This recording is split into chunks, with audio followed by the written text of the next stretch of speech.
In the weekend of November 11th and 12th, I see many of my realtor friends made a long post to explain the long list of tasks of a realtor. I believe that is because of the lawsuit outcome about commission collusion, saying that the National Association of Realtors was found guilty. Now the case is being appealed, and here's my take on this. 1. Yes, many online commenters believe that realtors are overpaid. But the public does not seem to be aware that many realtors a lot of times work mostly or only when other people have time to see houses.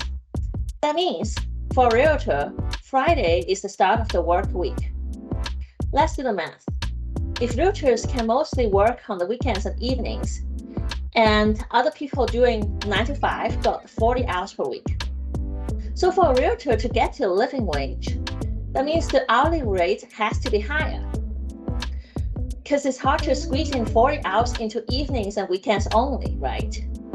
So for reference, think about an exterior painter or a roofer. Since I'm a handywoman, those professions can only work when the weather isn't too hot, isn't too cold, isn't too wet. That really limits their working hours. You know how much a roofer or an exterior painter charge? Their rates actually have to make up for the times that they cannot work. And the same for realtors. Another point I want to make is, from my understanding of the realtor profession, realtors have to be physically present because many tasks cannot be delegated to someone else. For example, I have a realtor partner. He had a listing for a vacant house. When the faucet bursted, he had to jump in his car and rush to the property to prevent the house from getting flooded. Another example, real estate agents do the final walkthrough of a house before closing. That seems like a mundane task that doesn't need a lot of skills, right? Me, as a real estate investor, I can't emphasize enough how important those mundane tasks could be. In the Bigger Pockets Facebook group, which is a Facebook group for real estate investors, one investor told us the story about his experience trying to buy a house from an auction. The investors who go to the courthouse auctions are the kind of investors who are trying to save money by trying to skip the realtor. That investor just had an ominous feeling about that house.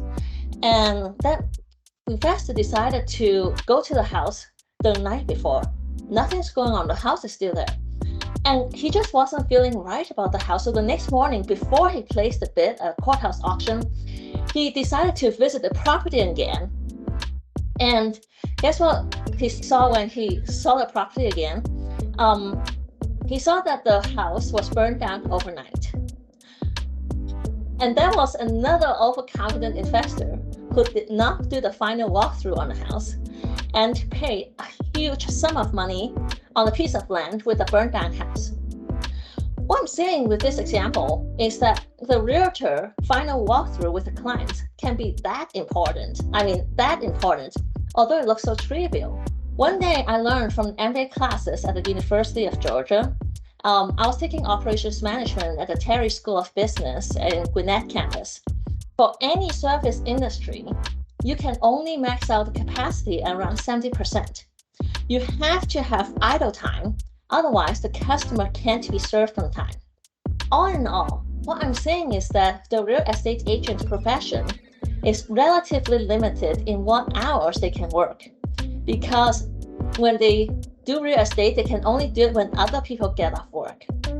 And to maintain a reasonable service level for the in-person and non-delegable tasks, they cannot max out each hour of the day. I'll be interested in seeing what changes would be to the realtor commission. Because actually in the 1900s, American lawyers have started to do hourly rate instead of the flat fees. Guess what? Lawyers end up getting paid more. So if people want to start to scrutinize how the realtor earns the paycheck, I'm not 100% confident that people will save because of a non-flat fee structure. Well, right now, we don't have an existing model to tell either way. Finally, I think this lawsuit could have other impacts.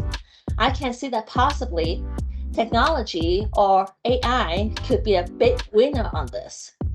I can imagine when consumers start to question the realtor commission more, people will look for cost-saving methods like automation.